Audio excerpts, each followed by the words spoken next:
The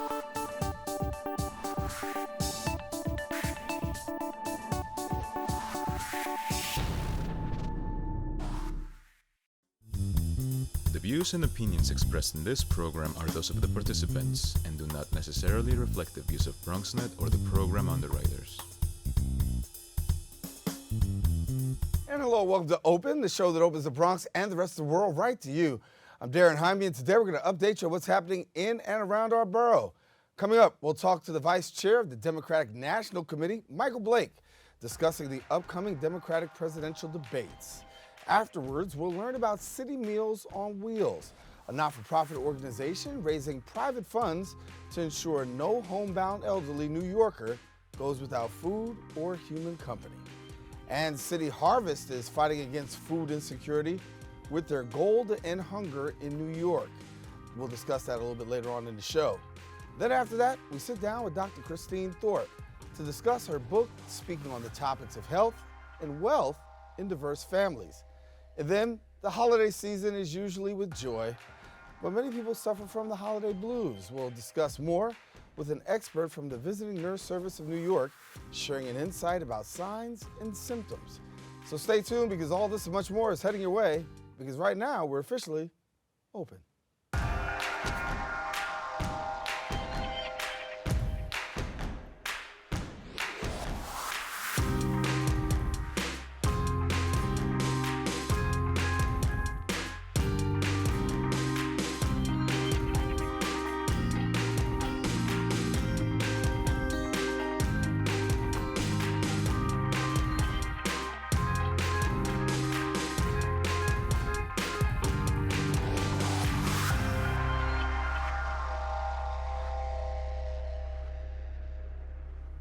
And hello everyone, I'm Daren Jaime, and today is Wednesday, December 18th, and you're watching Open, a live program bringing the Bronx and New York City straight to you. We also want to welcome our viewers on Manhattan Neighborhood Network, as Open is being broadcast simultaneously on MNN's channels. And you can stay connected to us on all our social media platforms at BronxNet TV. Well, several things have been going on through the past week. We'll take you through a few of them with our Bronx updates.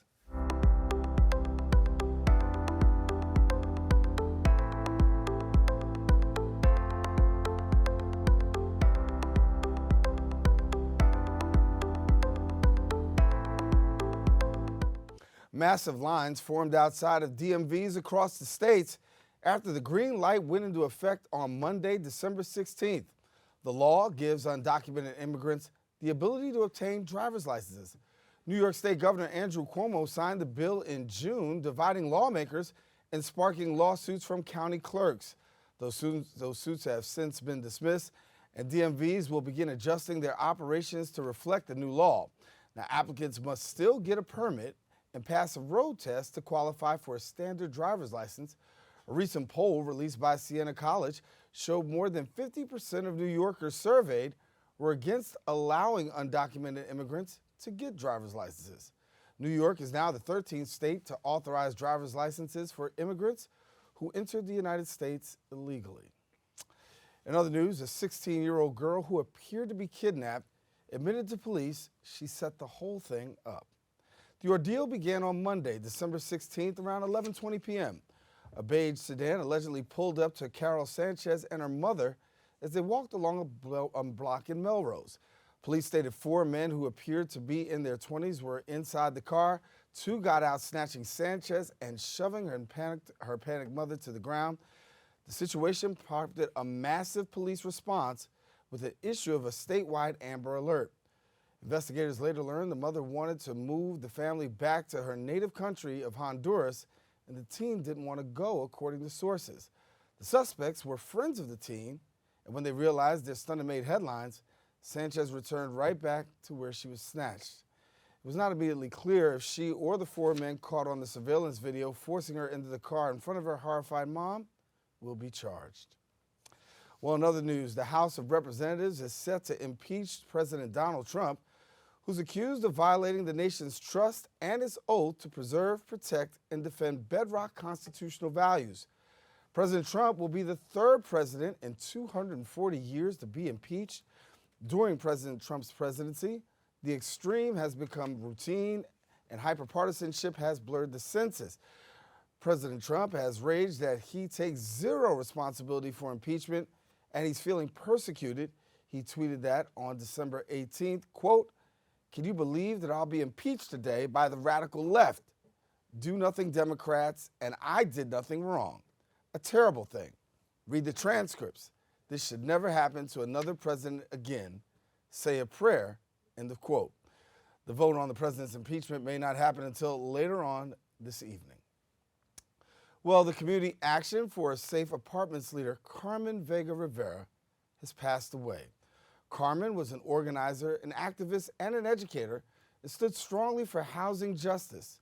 Carmen has made several appearances on BronxNet shows, including right here on Open and Bronx Talk, discussing how the rezoning on Jerome Avenue is affecting businesses and residents in the neighborhood. Now, CASA did release a statement on their social media saying, quote, "Carmen leaves us with profound knowledge and belief in ourselves that through organizing, we're an unstoppable force. Our CASA family will continue to organize relentlessly, and true to her legacy, a lifelong dedication to social justice and building the leadership and power of the Bronx. Rest in power." BronxNet's deepest sympathies go out to CASA and Carmen's family. As we said, she was a guest here on Open, also a very close friend of my sister. So rest in peace and to all of her family. All right, that's all the time we have for our Bronx updates. We're taking a quick break. More Open coming up right after this.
The Democratic Party will hold a presidential primary debate on Thursday, December 19th.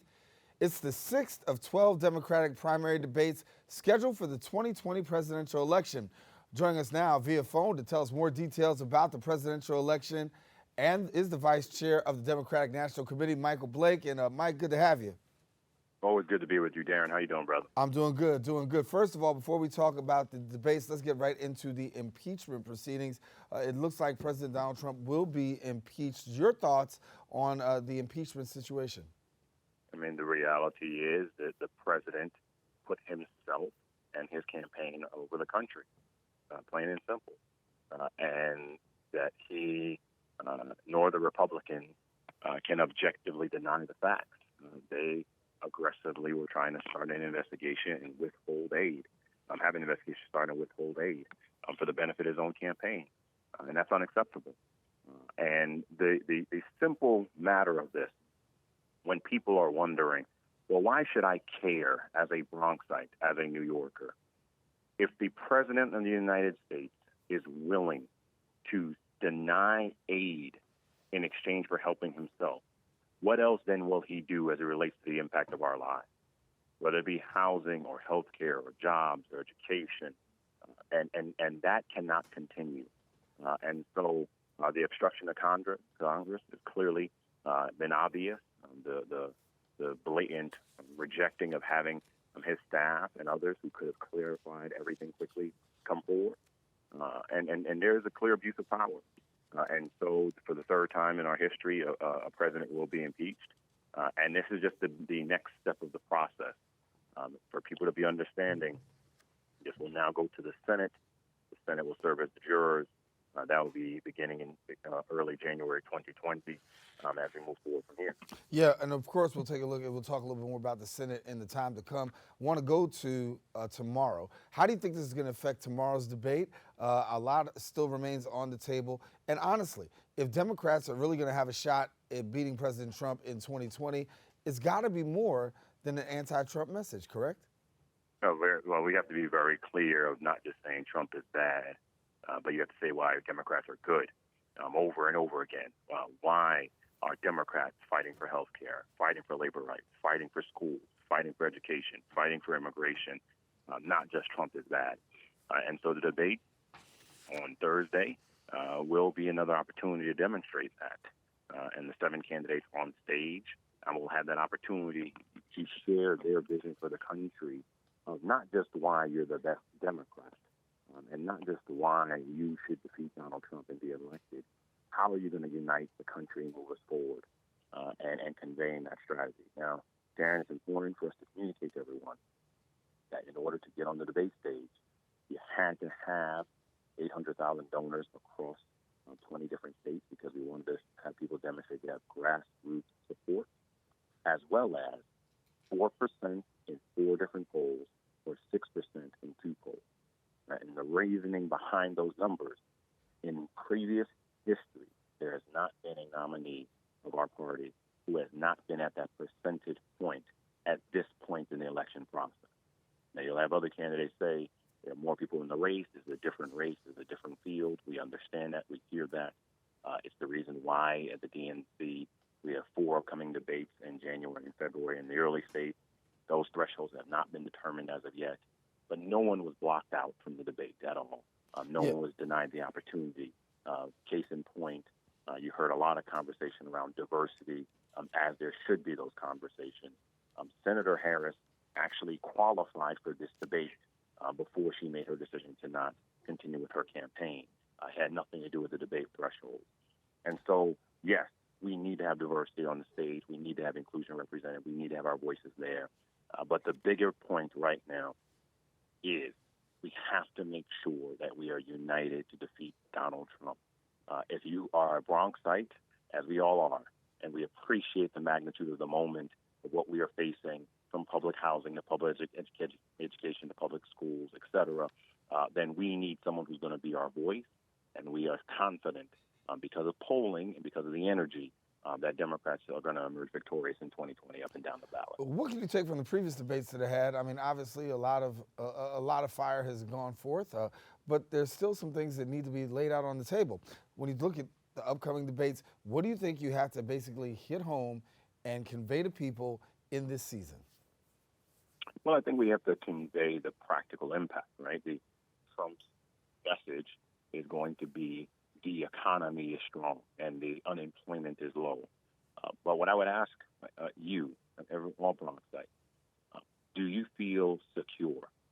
Do you feel that you're spending so much on rent that you're unable to save? Do you feel like your wages have not gone up? Do you feel like you're still battling when it comes to paying off student loans and debt? Do you feel like you don't have the chance to live out your dream? And if you feel that economic insecurity and inequality, then it doesn't matter what Trump is saying in terms of a high glossing stat and data point. It means that there have to be more changes. So the responsibility for all of us is to communicate that what they're going to say on the other side is, don't worry about the Trump and Republican racism, sexism, discrimination, attacks on people with disability, attacks against the LGBTQ community. That's what they're saying. Don't ignore all of that because you have a job. No, this is a both and.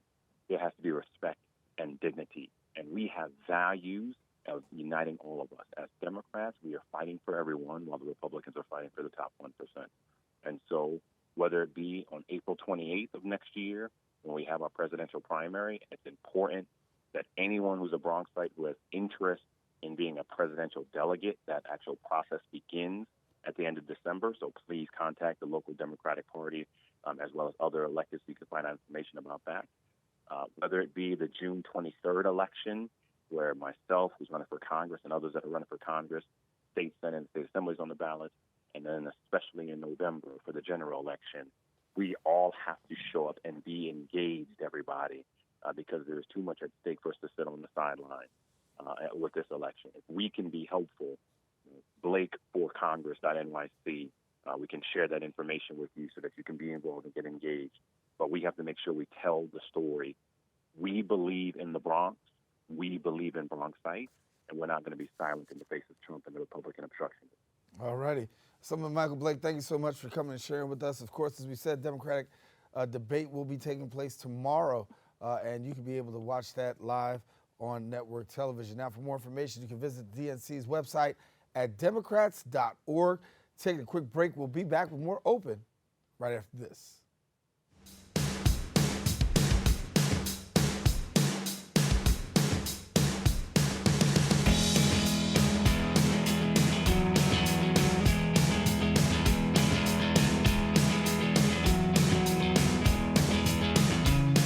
Programming for and about the Bronx is what BronxNet is all about. We are BronxNet!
City Meals on Wheels is a not-for-profit organization providing nutritious food and human company to homebound elderly New Yorkers who are in need.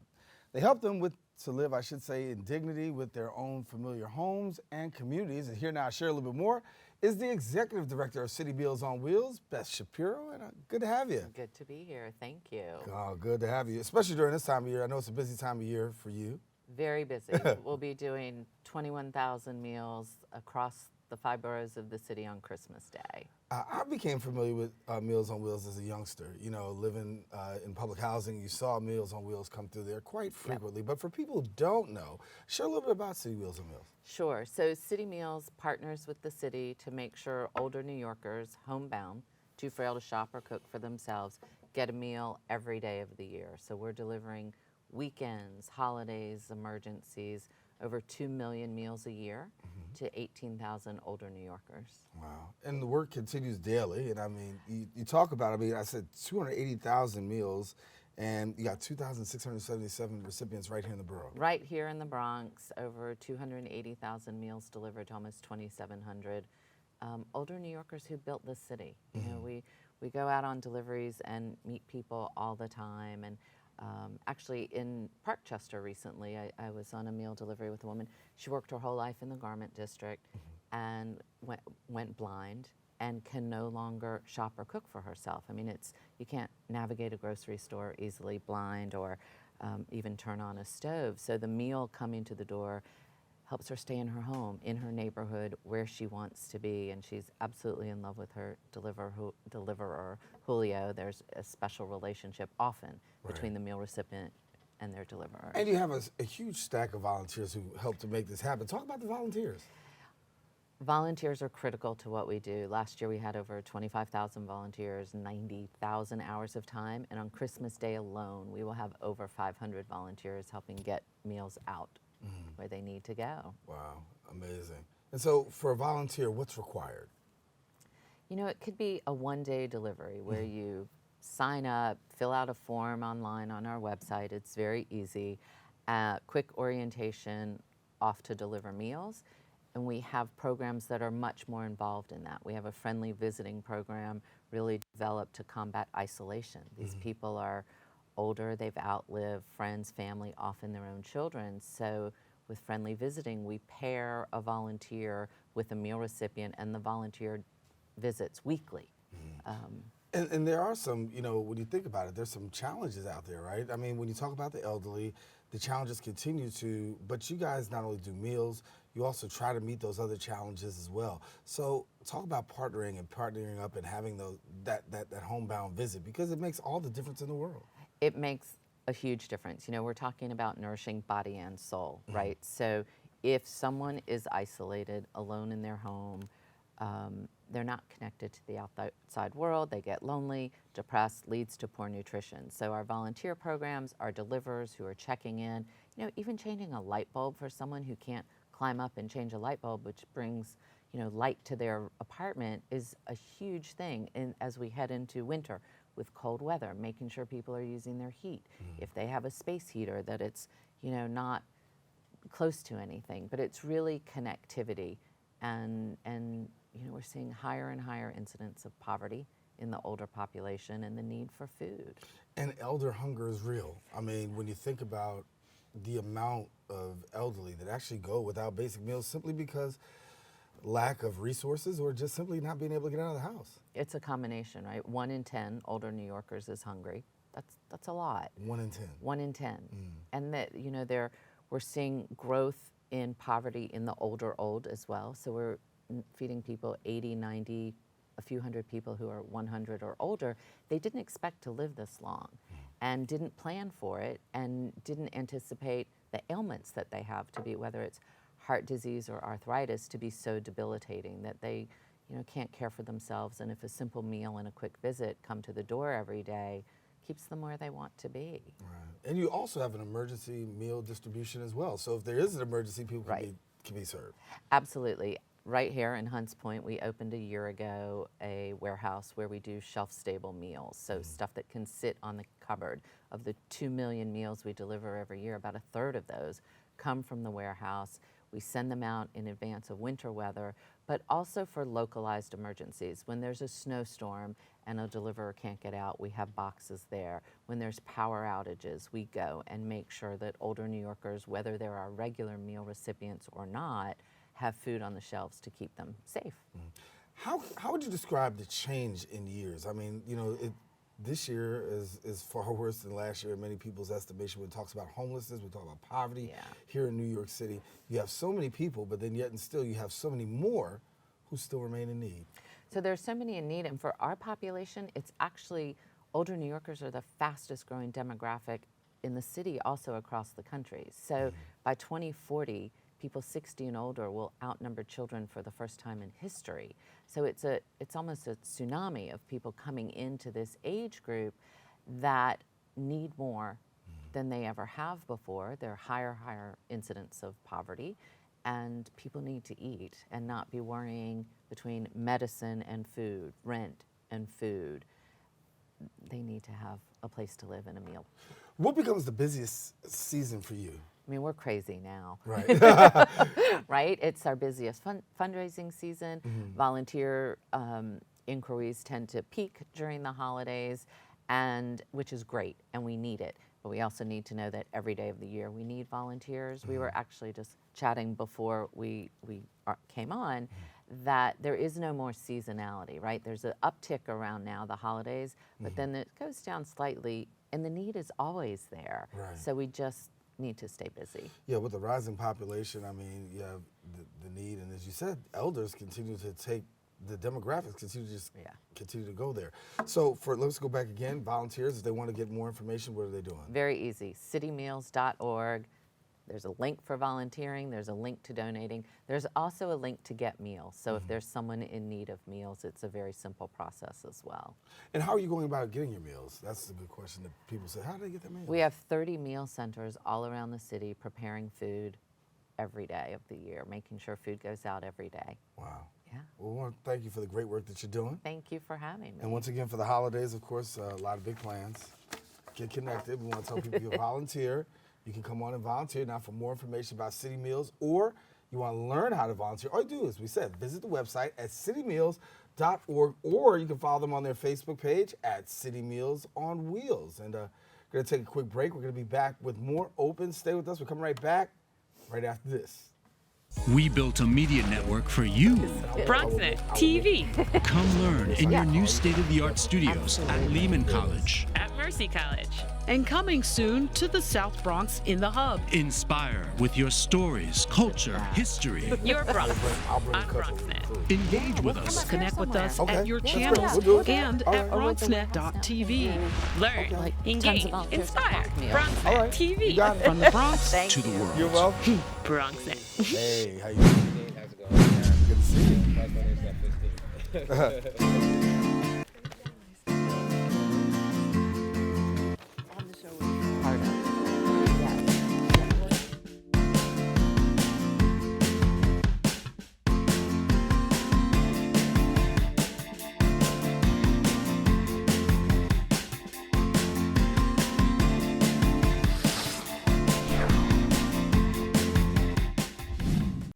I was there. I was there. Yo estuve allí. So many symptoms came on me all at once. Shortness of breath. I stopped sleeping. I was getting laryngitis. Emotionally, it was a basket case. None of these issues did I have before 9/11.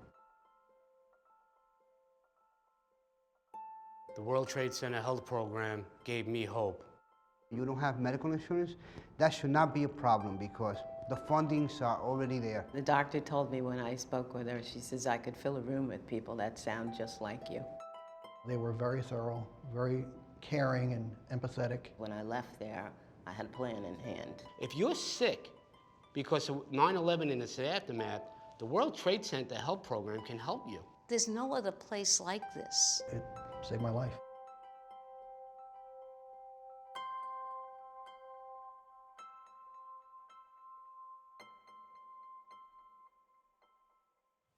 Nearly 1.2 New Yorkers face hunger every year, including 1 in 5 New York City children. City Harvest is helping to keep and feed individuals who are struggling to put meals on their tables to end the mission to end hunger throughout New York City. They assist the community in food and rescue and distribution, education, and other innovative solutions. And joining us now to tell us a little bit more is Jerome Nathaniel, Associate Director of Policy and Government Relations at City Harvest. And good to have you. Yeah, thanks so much for having me. From one more organization to another, but obviously, as I said, during this time of year, all hands are on deck. Yeah, and I mean, as we heard earlier, this time of year, there's definitely a lot more giving, there's a lot more attention to it, but our trucks are on the road all year round, and hunger takes no break, and it's all year round. Yeah, so acquaint us a little bit with City Harvest. Yeah, sure. So City Harvest is actually one of our nation's largest and oldest operating food rescue organizations. So for over 35 years, we've been collecting perfectly edible food from food retailers, farmers markets, and then delivering that free of charge to a network of emergency food programs, which are pantries, soup kitchens, and shelters across the 5 boroughs. Mm-hmm. And as you continue to do your work, obviously you're finding that more and more is needed. Yeah, definitely. As I say, during this time of year, there's definitely a lot more attention to hunger. We have our daily news food drive that's really on its 37th year going on now through January 17th, and families are donating. But really, hunger is happening all year round. We see it during the summer when school's out. It's happening in March, April, any time of the year. And unfortunately, there's really a high need, especially here in New York City, where we see that nearly 1.2 million New Yorkers are facing food insecurity. Yeah. And so you do a lot of you've got boots on the ground. A lot of people are really, looking at this and saying, what can be done? Is it getting any better? How do you look at it? First of all, do you look at it like it's getting better, or and secondly, what needs to be done? Yeah, so really it's a number of things, right? So hunger doesn't really happen in a vacuum. Families are balancing their budgets for their food budget with their housing expenses, with their medical expenses, and there's this term that we use called the self-sufficiency standard. So when we're looking at hunger, usually folks are looking at this poverty level, but really the need in New York City, when we're talking about the real cost, it's a lot greater than we think. So when you're looking in, let's say, area in the Bronx where the poverty level, a federal calculation is telling us that 25% of people are facing poverty. When we look at all these other expenses, it's more like 55% of the Bronx that are in need at this time in this year. 55%. 55%, yes. Wow. How do you anticipate things are going to turn out, given the fact that we know that the government, federal government, and the White House has just made these cuts to SNAP? Yeah. A lot of people are really worried about what's going to happen. How do you see this playing out with the cuts to SNAP? Yeah, so just to take a step back, for those who don't know, SNAP is the Supplemental Nutrition Assistance Program, formerly known as food stamps. And unfortunately, this past year, we saw that the administration has proposed 4 rules that threaten the SNAP program.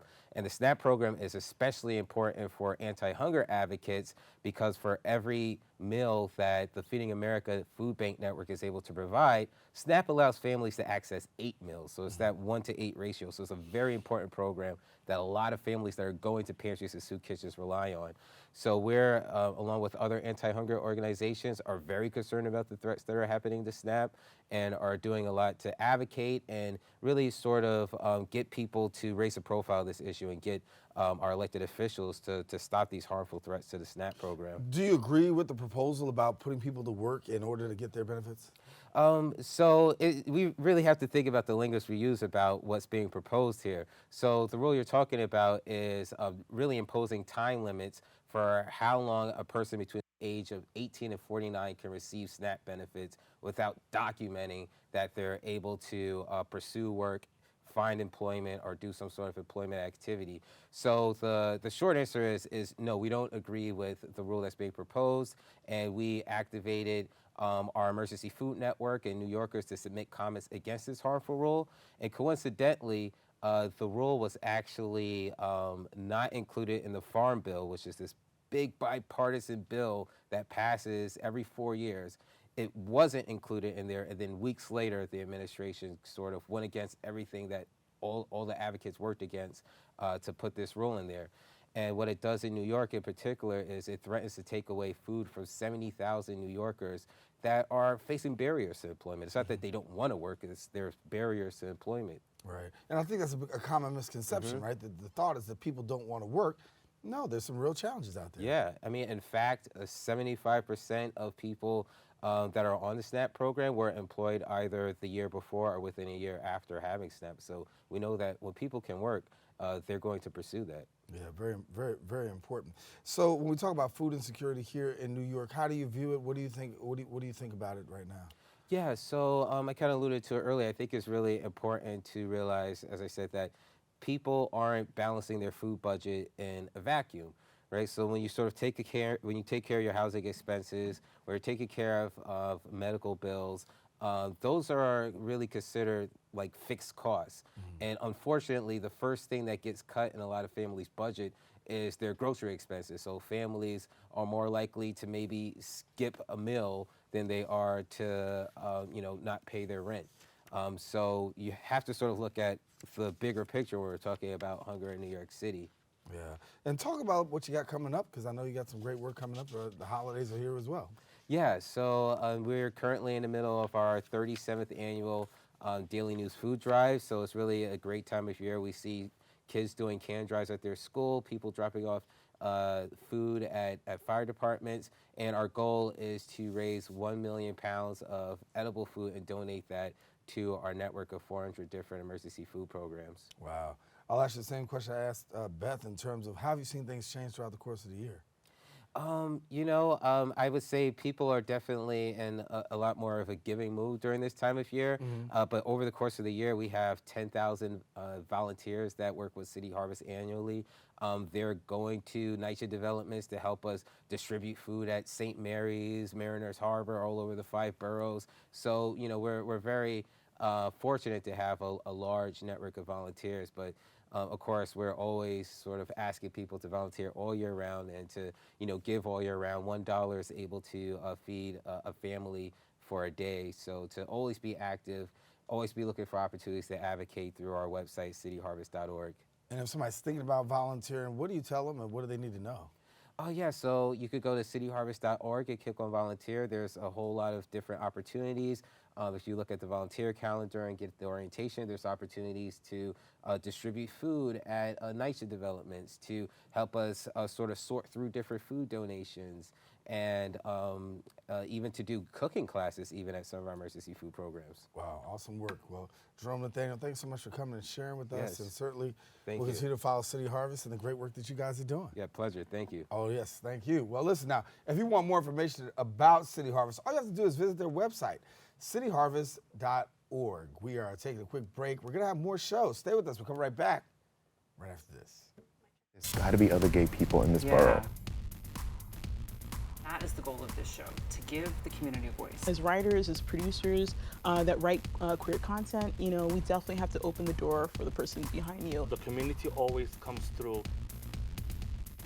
Things are going to get real here. The community really does exist so far beyond just the L, the G, the B, and the T. Whenever people are out and proud and loud, we get heard. Did you know that brain and spinal cord tumors are the deadliest form of pediatric cancer? It can happen to anyone. I'm not hungry. My tummy hurts. You can help us be part of the solution. Get in here. Hurry.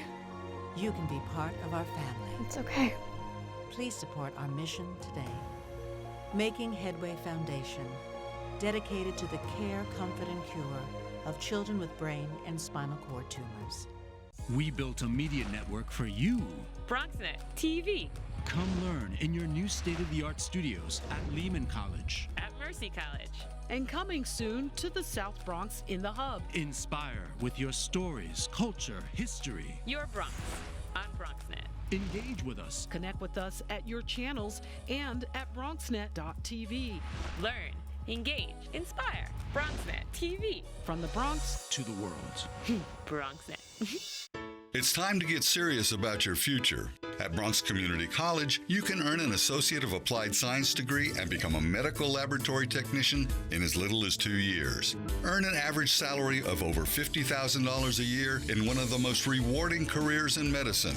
All you need is a high school diploma or equivalent to get started. Those who qualify can get tuition covered by grants and scholarships. So why wait? For program details, contact Bronx Community College today.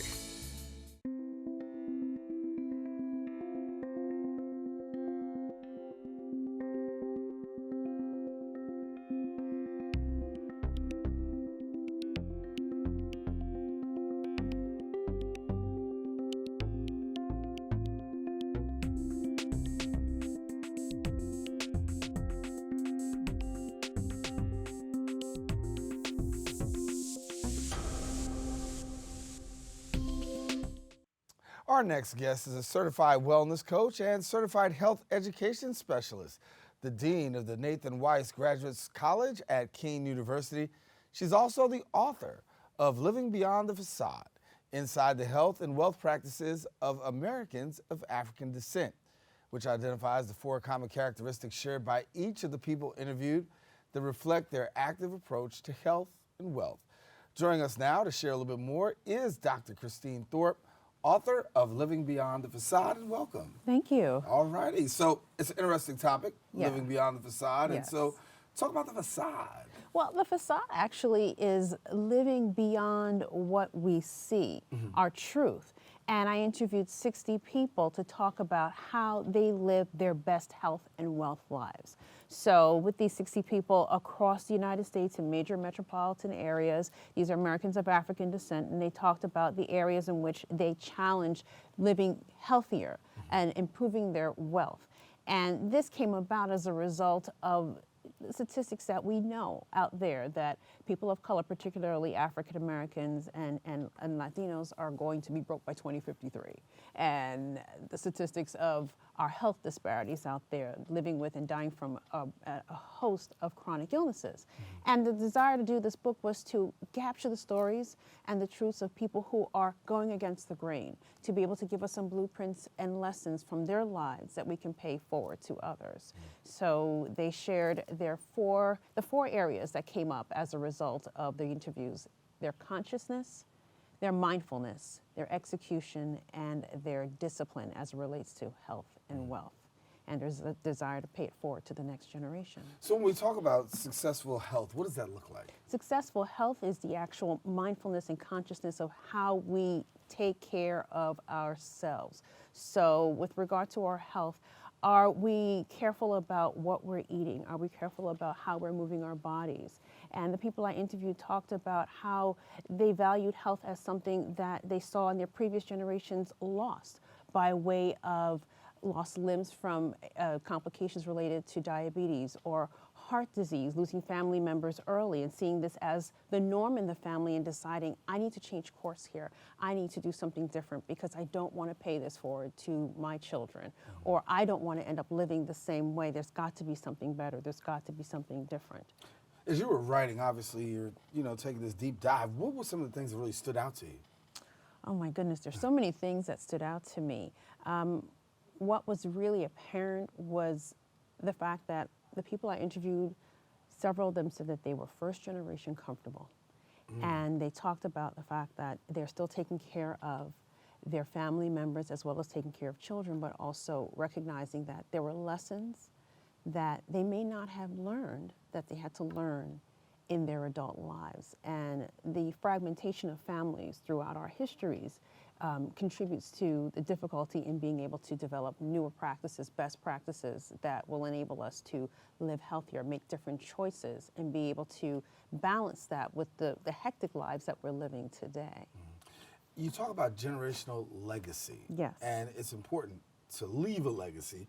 How do you define generational legacy? Generational legacy is defined as that which we are planning to pay forward to our children with respect to, for this book in particular, the health practices and the lessons that we've learned to take care of ourselves, as well as wealth practices. How are we preparing our children to save for the future? We've had a lot of, people in the last handful of years talking about teaching our children how to, manage their accounts and pay, set up stocks and bonds and understand how the market works. How are we living it? And how are we preparing for the next generation to take the baton and run with it? So the generational legacy goes on not just for our children, but we'd like for it to go on to our children's children. We would like to see more than just one generation move on with the lessons learned, that it's sustainable, something that we can say is indigenous to our families going forward. I know you're doing some great work in terms of wellness, but then also in terms of podcasts. You got a podcast coming out soon in 2020? Yes, my husband, who happens to be a financial advisor with Morgan Stanley, and I do a lot of these conversations together because he's the wealth side of it, I'm the health side. We have a lot of great conversations, and we are pulling together heads of households, single heads of households or couples to talk about what they do structurally as families. What are their mission statements? And it was an interesting question to ask people, what is your family mission statement? And you get to lean back and say, oh, a mission statement for a family. Right. But we're talking with people because we believe that in these basic conversations of how we start to shape our families from the very beginning, this is how we start to chart the course, and this is how our children are able to get the lessons that they need to be able to carry forward who we are within our families, within our communities, and shape their identities going forward, and being able to pass that to their children. But that legacy of again, health and wealth, what your values are, what you stand for as a community, as a family unit,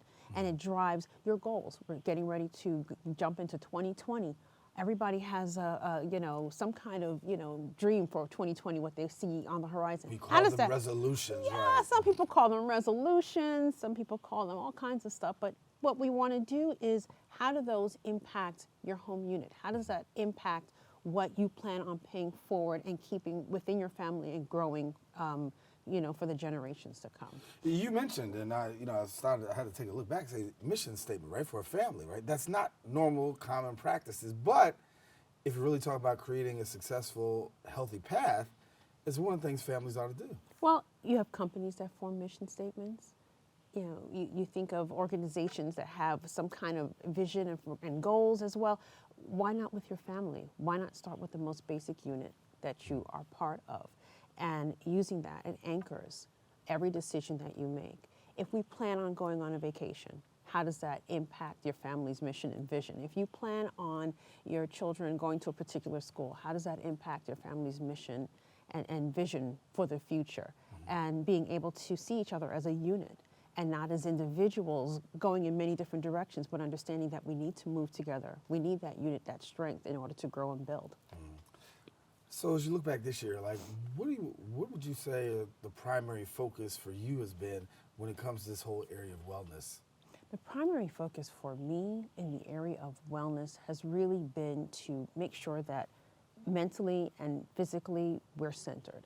I know for my family, it was really important for us to make sure we keep to our schedules and be as stable as possible because we're running in a lot of different directions. Right.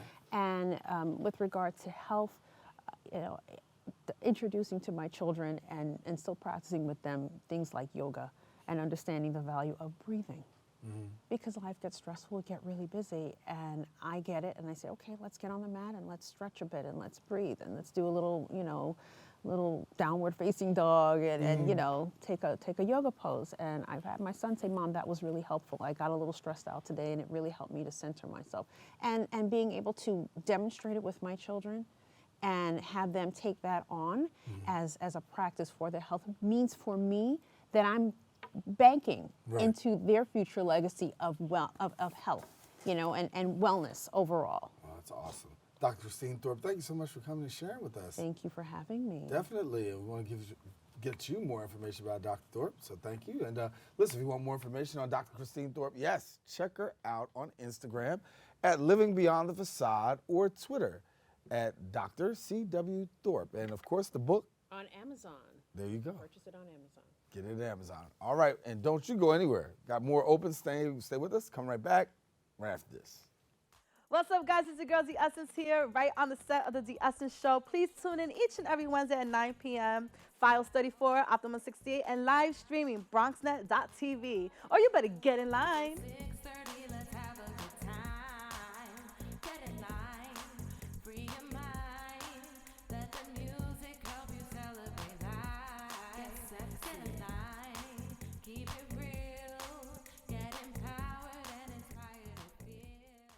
And we are Jerome Avenue, the heart of the Bronx. This is where I grew up. Business is booming, people are moving, everyone works hard. Nothing was handed to anyone here. I've been in here to take my passport pictures. I bought flowers here for my mother. Oh, this is where I get my smoothies, by the way. Continuation. This is what we call the O, 170th Street. It feels so Bronx. Hey, my man Fonzie. We've walked up and down the corridor, nothing but love. And I'm glad to say that Jerome is home. Did you know that brain and spinal cord tumors are the deadliest form of pediatric cancer? They can happen to anyone. I'm not hungry. My tummy hurts. You can help us be part of the solution. Get in here. Hurry. You can be part of our family. It's okay. Please support our mission today. Making Headway Foundation, dedicated to the care, comfort, and cure of children with brain and spinal cord tumors.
The holiday season is a celebratory time of warmth and joy.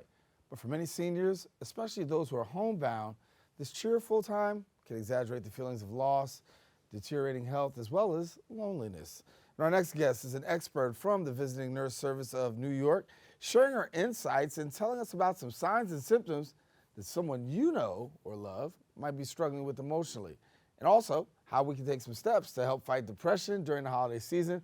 Joining us now to share more details on the program, more details, is the program coordinator for Visiting Nurse Service of New York's Geriatric Mental Health Outreach Program, Susan Clayton. I finally got together. All right, Susan, we're good. Hi, Daren. How you doing? I'm good. How are you? I'm good. I'm keeping it light. I'm trying to maintain because it's a good time of year, but for some, as we said, it's not so easy. It is not so easy. The holiday blues has actually become a well-known term for what some people go through during this time, which can be some sadness and loneliness and grief. Right. And I'd like to point out, yes, this is a big part. This happens to seniors more often than the rest of us, but it can happen to the general population as well. Yeah. Oh, and share a little bit, because you said, as we said, seniors are very adversely affected by this, particularly around this year. You would think that it would be great, but there's a lot of feelings and emotions that really they center and they struggle with. There is. And the same things that affect all of us tend to affect seniors more. One of them is a lack of belonging. So you might have had a community that you were very involved with. You might have had family and friends around you. And unfortunately, when you get older, people pass away or they move away. You might lose your mobility and your ability to maybe even hear or see, and that can take away your opportunities to join festivities and to be part of activities and parties. So you just don't feel that sense of belonging anymore, and that does grow as we get older. Another thing that impacts us is seniors are more likely to be isolated because of those mobility issues and the change in their body. They might have a chronic illness that keeps them at home. You mentioned being homebound. Right. They might even be bedbound. Right? So that brings a sense of loneliness that they might have never had before. It could be even new for them this year, and that's a big consideration.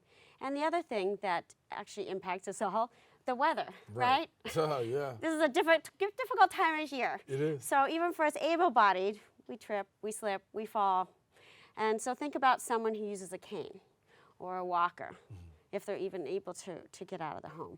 It makes it that much more dangerous. So they really have to consider, can I get to that activity? Is this a good day for me to go out?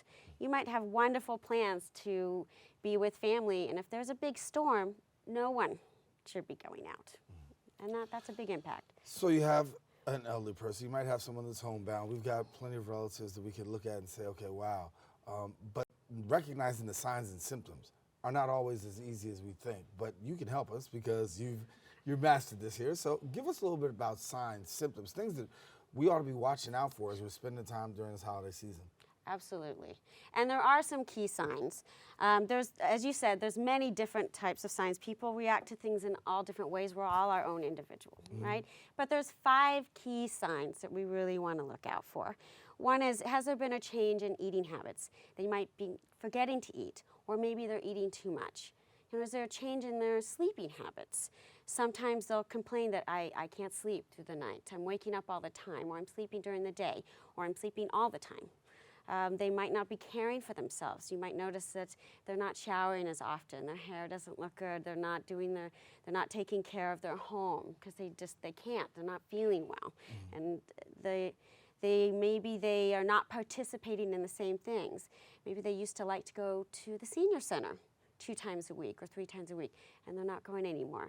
And they're stating that I just don't feel like going, right? So they're losing interest in their regular activities. And the last thing is, sometimes they'll just say things like, I don't feel good. I'm down. I'm just not myself. Or they might be very blunt and say, I don't even know why I'm living anymore. Like, what's the purpose? I'm not doing anything. So these are some of the things, the 5 things that you can really see as being, you can see this sometimes in the holiday blues, but when it starts to get more serious in depression, you're going to see it more often and more days of the week. So when you encounter that, right, what's the bring around? Like, you want to bring somebody around or do the best that you can to navigate them through that situation. What do you do? Right.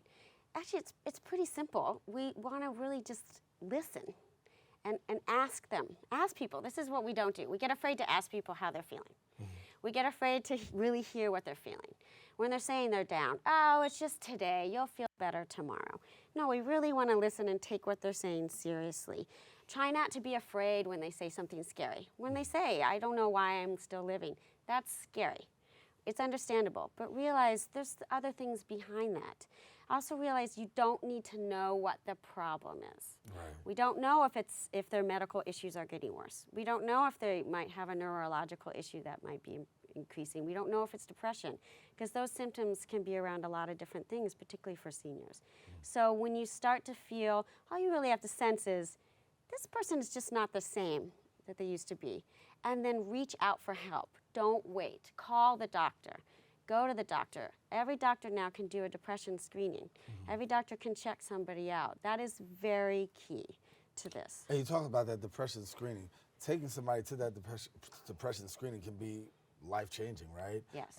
And if you find out that somebody is depressed, what is it for family, friends? What can we do after we know that somebody's actually been clinically depressed? We know that there's some things. Of course, medication sometimes is involved, right? And sometimes not. But there's other things that we can be doing to be a better supporter. Right. So being supports for our seniors, that's important. Like we mentioned before, asking and listening.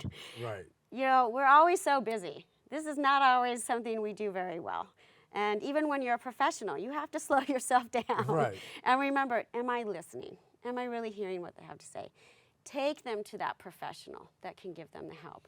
It could even be a mild depression, but they still need someone maybe to talk to. You want to check in on them often, right? And that doesn't mean you can always visit. We don't always live in the same state. We don't always live in the same country. Call. Call as often as you can think. It doesn't have to be a perfect call. It can be 2 minutes, just checking in on how they're feeling. Involve them in the activities of the season, right? They are still here. They've had many parties themselves. Right. They know how to help you. They know how to bring something to the occasion. Bring that in. Also realize when you're having an activity, you might need to change it and create a new memory. Maybe you used to go to the Christmas parade every year. That might not be the thing anymore. Put it on the TV. Have everybody gather. They can still give their comments, and they can still have a new activity together, right? It doesn't have to be the same. We really want to think about showing affection. Don't forget to bring them in. And really lastly, if you're seeing something, please really do reach out for help. You can also reach out to community resources if your doctor is not available. And it's important. If you see something, you have to say something. See right? something, say something. That's been the talk, right? That's it. right. Susan, thank you so much for coming and sharing with us. Hopefully we've been of assistance to some families and some people this holiday season.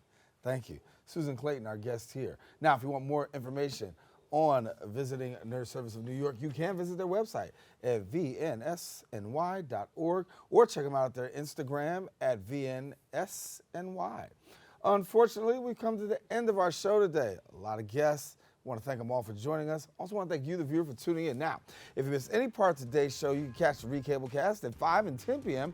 on Optimum's Channel 67. If you don't have that, Verizon Files, that would be Channel 33, or anytime on the web at bronxnet.org. You can also catch a brand new episode of Open with Rena Valentine on Friday. That wraps it up for us here on the set of Open. I am Daren Jaime. Make sure to keep this channel wide open. Take care. God bless. And to all those watching on the MNN Network, my sister Ann, God bless you. We'll see you soon. Take care.